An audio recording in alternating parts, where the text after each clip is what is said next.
What are call, apply and bind methods in JavaScript? చాలా important question. Call apply methods అంటే ఏంటో తెలుసుకుందాం. First అసలు ఈ మెథడ్స్ ఎందుకు యూజ్ చేస్తామంటే మనము జావాస్క్రిప్ట్లో ఒక ఆబ్జెక్ట్లో కానీ ఒక ఫంక్షన్లోని కానీ ప్రాపర్టీస్ని కానీ ఆబ్జెక్ట్స్ని కానీ మనం ఏం చేస్తాం, వేరే ఆబ్జెక్ట్ కానీ వేరే ఫంక్షన్ కానీ మనము వాడుకోవాలి అంటే బారోయింగ్ చేసుకోవటం కోసము మనము ఈ 3 ఫంక్షన్స్ని వాడతాము. ఒక ఆబ్జెక్ట్లోని ఆ ప్రాపర్టీస్ని వేరే ఆబ్జెక్ట్లోకి మనము యూజ్ చేయడానికి కోసము బారోయింగ్ చేస్తాం అనమాట.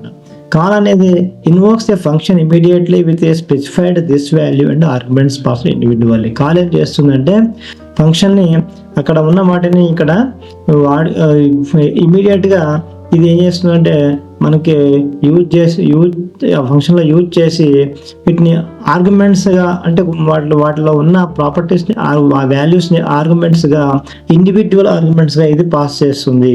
అప్లై అనేది కూడా సేమ్ అక్కడ ఉన్న ప్రాపర్టీస్ని ఇక్కడికి పాస్ చేస్తుంది కానీ ఇది ఎరే రూపంలో పాస్ చేస్తుంది అప్లై అనేది.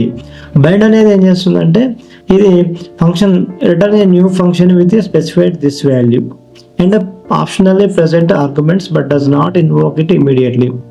ఇది పర్మనెంట్గా ఇది ఒక పర్మనెంట్గా బైండ్ చేయడం జరుగుతుంది. కానీ ఇది వెంటనే ఇమీడియట్గా మనకి ఇది ఫంక్షన్ని ఇది రిటర్న్ చేయదు. ఇది ఏం చేస్తుందంటే మనకు కావాల్సినప్పుడు మనకి ఒక వేరియబుల్లో స్టోర్ చేసుకుని ఆ ఫంక్షన్ దాన్ని మనకు కావాల్సినప్పుడు మనము దాన్ని కాల్ చేసుకోవచ్చు అనమాట. ఇది కాల్, అప్లై, బైండ్ అని చెప్పేసి 3 మెథడ్స్ మనకి. ఎగ్జాంపుల్ చూసినట్టయితే ఆబ్జెక్ట్ 1 ఆబ్జెక్ట్ 2 అని చెప్పి తీసుకున్నాము. కాల్ మెథడ్ ఏం చేసింది, first person1 dot create dot call అని చెప్పేసి ఈ యొక్క 2 ఆర్గ్యుమెంట్స్ ఏంటంటే person2 అనేది ఒక ఆర్గ్యుమెంట్, దాంట్లో ఉన్న ప్రాపర్టీ person1లో ఉన్న ప్రాపర్టీస్ ఒక ఆర్గ్యుమెంట్. ఈ ఆర్గ్యుమెంట్స్ లా తీసుకొని ఇది ఏం చేసింది, మనకి వీటిని బైండ్ చేసింది, వీటిని అప్లై చేసింది అనమాట. అప్లై చేస్తే మనకి ఏమొచ్చింది, my name is Virat, I'm from Hyderabad అని వచ్చింది అనమాట. ఇక్కడ ఈ 2 వచ్చేసింది మనకి. అయితే అప్లై మెథడ్ కూడా సేమ్ చేస్తుంది కానీ ఇక్కడ ఈ ఎరేలో పాస్ చేసింది అనమాట. అంతే తేడా దానికి దీనికి. బైండ్ మెథడ్ ఏం చేసిందంటే మనకి పర్మనెంట్గా ఒక ఫంక్షన్ ఒక వేరియబుల్లోకి ఇది బైండ్ చేసింది. ఆ వేరియబుల్ని మనము ఎప్పుడు మనకు కావాలి అప్పుడు ఆ ఫంక్షన్ రూపంలో దాన్ని మనము కాల్ చేసుకుంటాం అనమాట. ఇది మనకి call, apply, call and bind అని చెప్పేసి 3 మెథడ్స్ ఇన్ జావాస్క్రిప్ట్. చాలా ఇంపార్టెంట్.